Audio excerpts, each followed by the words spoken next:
I don't think so. Have you been with ever spoke with Raza? Maybe we have met you there. I don't know, but I have definitely not come Yeah. for this particular podcast now. Oh, okay, no. Okay, don't worry.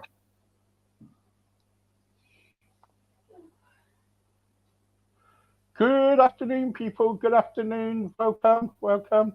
I hope everybody is well. We're live. Yes, we're live in the UK. I tell you what, it's not very good here at the moment with the weather and everything.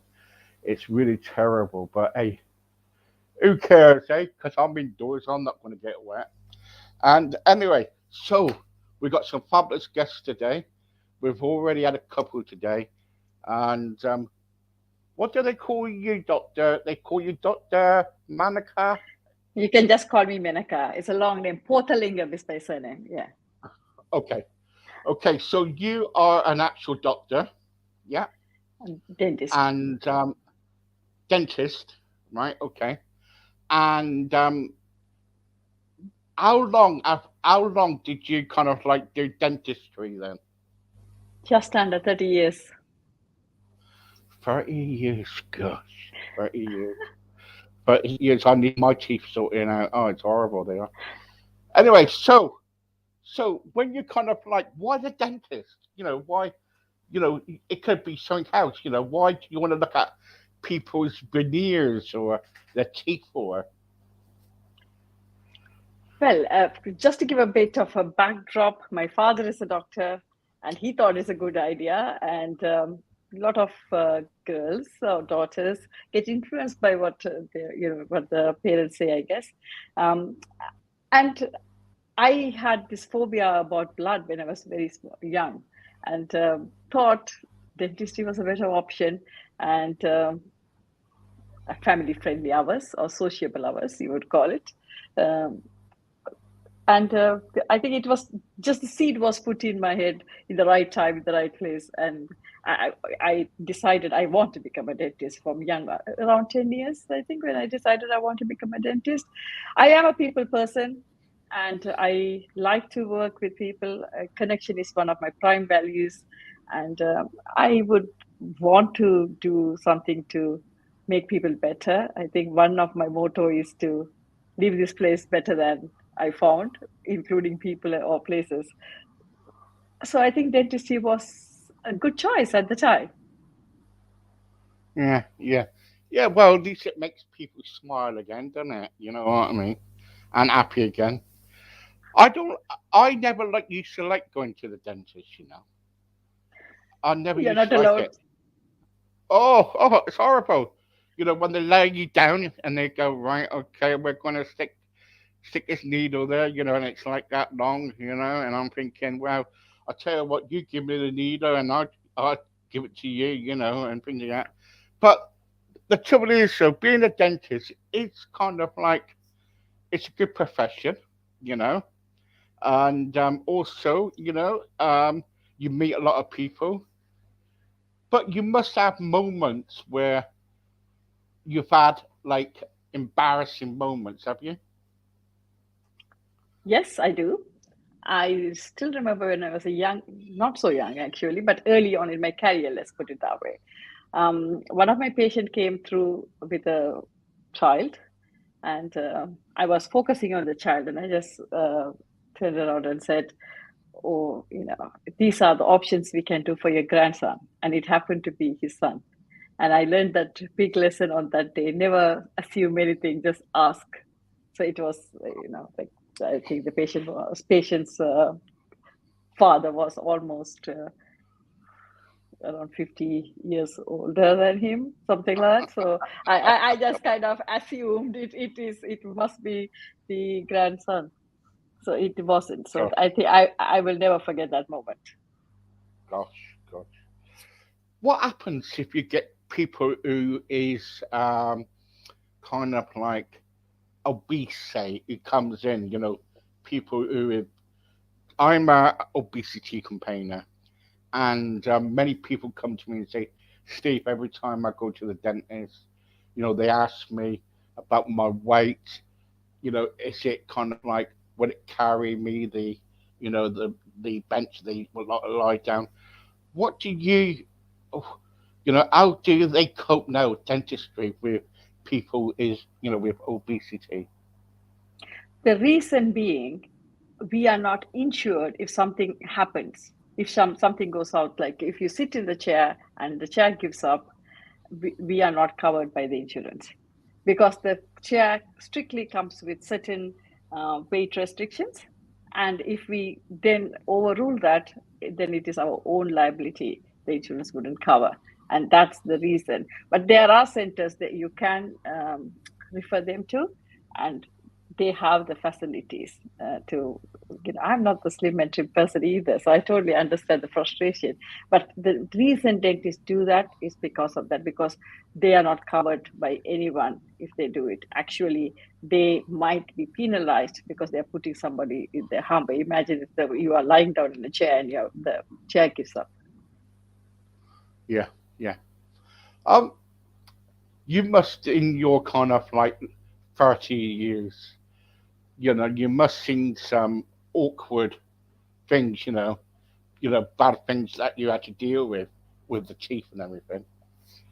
You know, can you talk to me about it?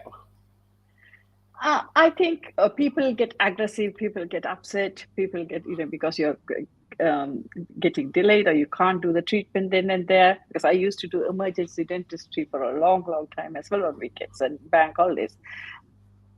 But what I do realize now after all the experiences, it comes from a place of fear or it comes from a place of frustration. It's not that they want to lash out at you, but they're dealing with their own issues.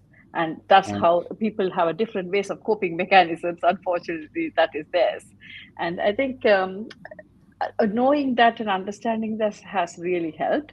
I think anywhere in healthcare, to be fair, like even doctors, dentists, any, it's the same problems because you have to sometimes wait. Doctors and dentists do run late, and sometimes we can't do all the treatment on that day.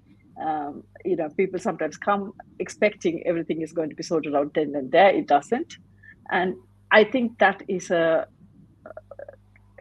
managing the expectation is the issue. And mm, sometimes now, at least in our practice, we tell them when they come, yes, this is the exam appointment. The dentist will have a look at you and tell you what the problem is. The rest, we cannot guarantee anything else. They will tell you what will happen going forward. So I think managing the expectation from the word go can help.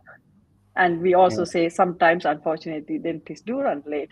You could be there. So if you have another appointment very close to that, might be it's best to rearrange. yeah. What do you say to people who can't wait for the dentist, and so what they do is they start taking their own teeth out? It's a very sad situation to be in. And I'm sure no one wants to take their own teeth out, but there are safety implications because you could use something which is not supposed to be used. You could break your tooth, you could get infected, you could swallow your tooth, there could be a medical emergency. So there are myriad of reasons why one shouldn't do that. But if they are doing it, perhaps from out of desperation, and as a system as a whole, we have to look at it, I guess, to see why is that happening. Why are these people? Because some of the homeless people come to see me in the practice, and I have used to long time back. I used to work in a dementia center just as a my paying for it forward kind of thing. I always did Mm, mm. dental camps when I was in India. I used to go to dental camps for underprivileged patients, but I wouldn't recommend that, and I think it's a big no-no as far as I can tell. Right. Okay. So I've got a question here Yeah. from Barbara, and she's Okay. saying, "Hi, Steve. Good conversation. Can you tell me about dentists? I've been trying to find a dentist for a long time, um, and we've been having problems finding a dentist. What can I do? It's very frustrating. NHS dentists are not taking anybody else on. Um, what do you think about that?" Yes, totally agree that some practices are not taking NHS patients on, but there are some practices who are taking. I think, unfortunately, the onus is on us right now as patients or as public for us to look at it. Go at the Google, look for NHS and just put your postcode and all the put NHS in. Just go to NHS choices, put dentist and put your postcode. All the options of dentist will come through. Sometimes you might have to, for the time being, that is one. You finding the dentist is the first roadblock. Secondly, uh, including us, everybody is becoming a bit more strict. When you don't turn up for the appointment, or you cancel on the day repeatedly, I think a lot of NHS practices are now letting those patients go because there is a long waiting list for people to come in. um, Mm. those are the two things I can think of, What because is the I didn't problem? come to talk about dentistry, so I'm just talking, as the experience as such. Yeah, well, why see, the trouble is, you said you've not been on before, so, and I thought, well, because you was doing dentistry, I thought, let's cover that for a minute, then we could talk later about doing other different things. Sure. But the trouble is, though, you are a dentist, you are a dentist, you're into dentistry, or used to be, and the trouble is, so there's a lot of people out there who kind of struggling to find a dentist, right? But they can't find a dentist. So what I'm trying to ask you is this: what is the problem? Is it because not enough staff? What is it?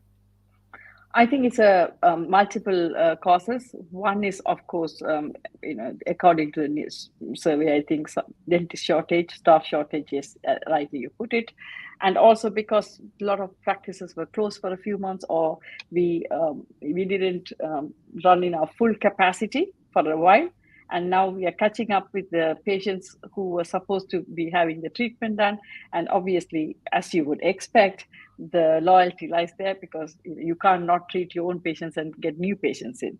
So I think they are the reasons. But if you are in pain, if you are in real problem, you can call 111 and they will definitely assign you a dentist to go and see, at least sort out that problem. And Right, then I've you known can. I've known people go to the dentist and he's actually kind of like he's on benefits, or he's on kind of like short incomes. He's gone to the dentist and all of a sudden they had a tooth out and they were billed for it for £42 or whatever it was, and they said you got to pay it on the spot. Many people can't do that, can they? If you are on benefit, there's no need to pay. There's always, if you are going to NHS, just to clarify, if you are definitely going to NHS practice, and the NHS fees are available to see for everyone, or you have to only just put Google in the Google NHS charges in dentistry, it will come. And then any most of dentists, I would think any NHS dentist would tell you how much is going to cost exactly. And because sometimes what perhaps happen is they are on benefit, some kind of benefit, but they don't have the proof. So sometimes some of the practices might say is you have to pay today and you can reclaim it from NHS. Nobody will tell Right. you to pay for something if it is NHS dentist. That's my take on it. Right. Thank you so much for that. The trouble is, so do you think it all comes down to money at the end of it? It's, how can I say, it's not as, I wouldn't say it's very cheap as certain procedures, but it is. I think it is being fair to everyone. From the point of dental, as a dentist, I can tell if a lot of dentists go to do private dentistry now because No, they no, no. I'm not asking that question. What I'm asking is, do you think at the end of the day that it all boils down to the money, and not the people that who are kind of like who needs treatment? because NHS charges, the dentists don't have any choice. NHS charges are being prescribed or prescribed for us, and we just pass the charge to the patients how much they have to pay. Yeah, So yeah. and You have but go on, carry on. the matter of money shouldn't come, because in this country we do have benefits, and if you have benefits and you have the proof that you are getting some kind of benefit, then you wouldn't have to pay. Yeah, yeah. But people do, oh, people do. People do have to pay because they can't get a dentist, so they could probably go to a private dentist and say, look, I'm really in pain and everything, and they phone up the hospital, and the hospital will say, "Oh, take some paracetamol or some other tablets and stuff like that." That's fine. That's just a temporary fix. When people want a dentist, they want a dentist. Um, and the other thing is when people are not on benefits and they're full time, they're working and they've been working all their lives and they can't find a dentist. That is a problem too, isn't it? You know what I mean? I totally understand, but it's beyond my remit to comment on it. But people, I believe people still can find NHS dentist. Mm. I'm not saying it's easy, but there's a way to find dentist for sure. And on top of it, I think if you go to the private dentist, it's totally their discretion. What at their discretion what they do and Right. don't. Okay. Um, I'll move away from that. I'll move away from dentistry now. What I want to concentrate on is yourself. So tell everybody what you actually do now, so that you, and if any, we've got a lot of people listening at the moment, and so tell people what you do, and how you can help them. so I still practice dentistry part time. I have my practice. I do practice, and but few years back, I was diagnosed with burnout depression myself, and that's what deviated me from working full time dentistry and only dentistry. I realized what was happening as a professional is we focus so much in learning skills and not, gathering knowledge and climbing up that ladder and becoming professionally success. We often don't look after ourselves. And also my background is I'm from Sri Lanka. I was caught up in the war, had to leave and go to India to do my dentistry, and then I moved here. So I always say I have clicked the three Ds: the death, the depression, and the divorce. So that's, I think from that place, I think it has taught me to be compassionate. It has given me a lot of um, time to reflect and be empathetic towards others. And my main aim is to help the professionals to know that personal happiness, personal satisfaction is as important. And the only way you will be able to not only achieve professional success but be able to sustain, because people, they say the universe throws stones at you, and then a brick at you. But for me personally, I waited till the whole wall collapsed on myself. So Right. the aim is to shorten the path for other people and not to go through that, really. Why did you come depressed? Was it because of the work? It's a multitude of reasons, personal reasons, and so I think I was in a hamster wheel. I kind of wore a mask, and I always smiled, partied hard.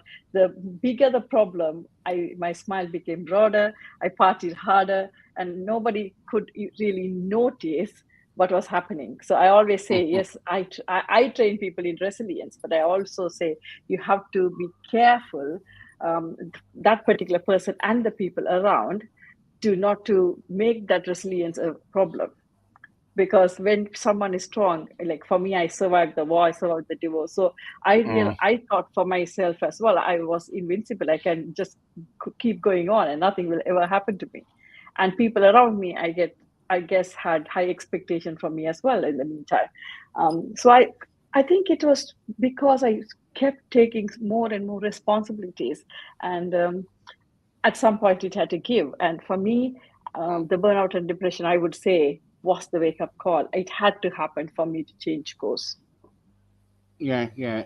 You probably were in a melting pot, and and it was boiling and boiling and boiling until it tipped over, and probably, um, your divorce didn't help you, did it? Really? I wouldn't blame it on my divorce, to be fair. I think it's a No. multitude of reasons.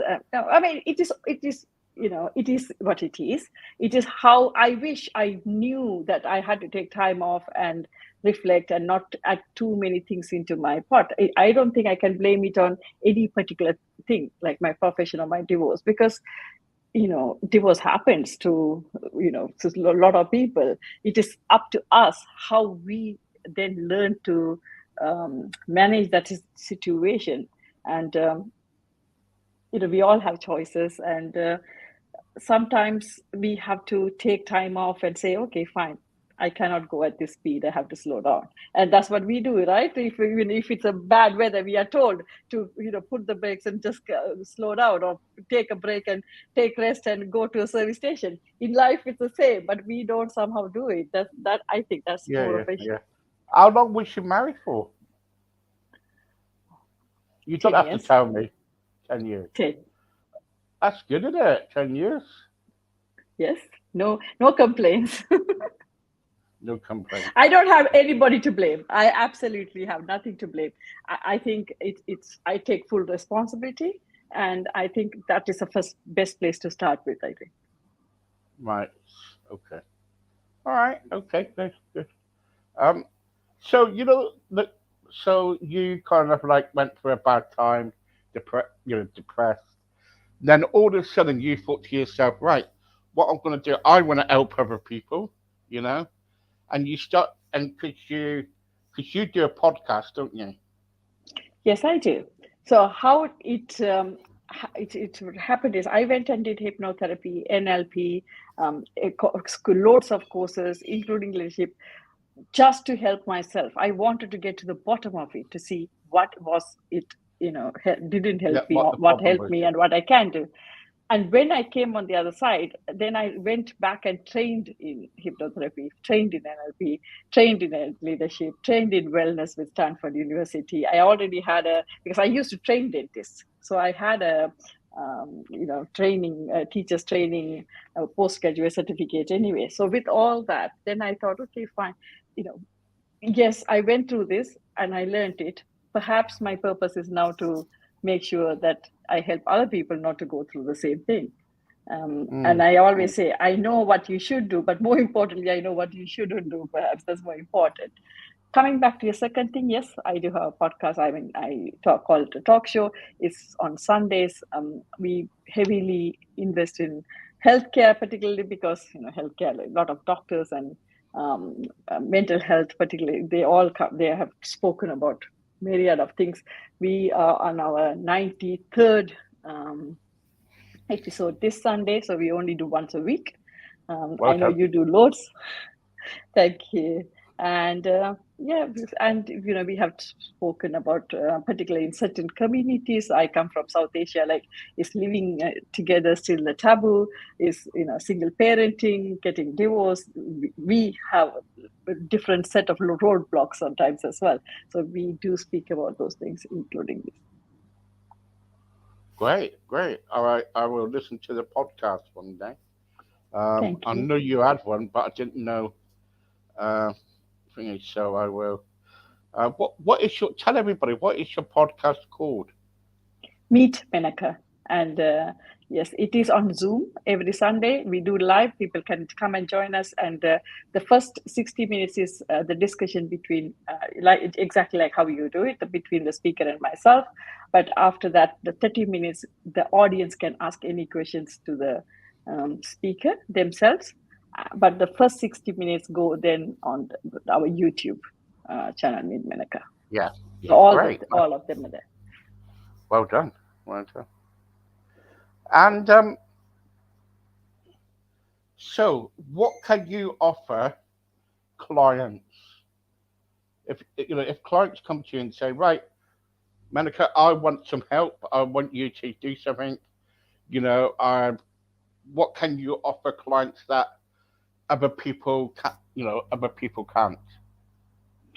I think my personal experiences, including surviving a war, migrating twice from there to Sri Lanka to India to then India to the UK, going through the divorce. So I think personally, I have gone through enough to learn what I should do and shouldn't do, and what helps. Most of them, it is about them.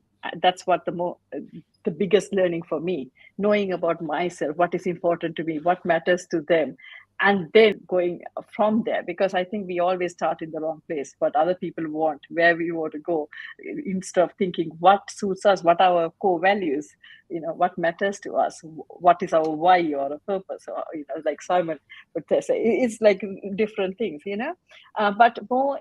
So two main things. One is, if you are a professional, particularly if you're a healthcare professional, how to, you can grow your practice, how to recruit staff and all that. But more importantly, as a person, I guess in your podcast, the more in a personal level, it is mostly about resilience. So self leadership secrets, I call it.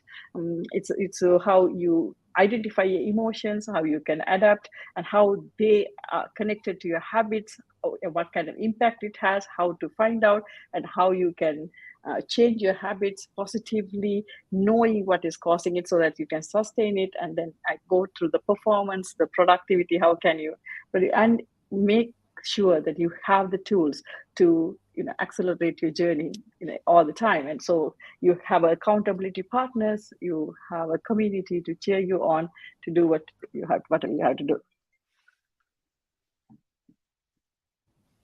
Really good, really good. And if anybody wants to contact you and wants to join you, how do they do that? I'm on Facebook. It's Dr. Menaca Pothalingam. I have a page. I'm on Instagram with the same name, LinkedIn, Menaca Pothalingam again, or my YouTube is Meet Menaca, or I'm just starting another channel called Menaca Pothalingam. That's it. Brilliant, really good. Thank you. God, that was quick. Thank you so much. Well, there you go, guys. Thank you so much for coming on, and hopefully we'll speak again on a subject that you know anyway. Anyway, so Thank you thank so you very much for much. the opportunity. Thank you so much for the opportunity. And thank you for everyone who was listening in. Thank you. Bye bye for now. Bye. Bye bye. Bye bye.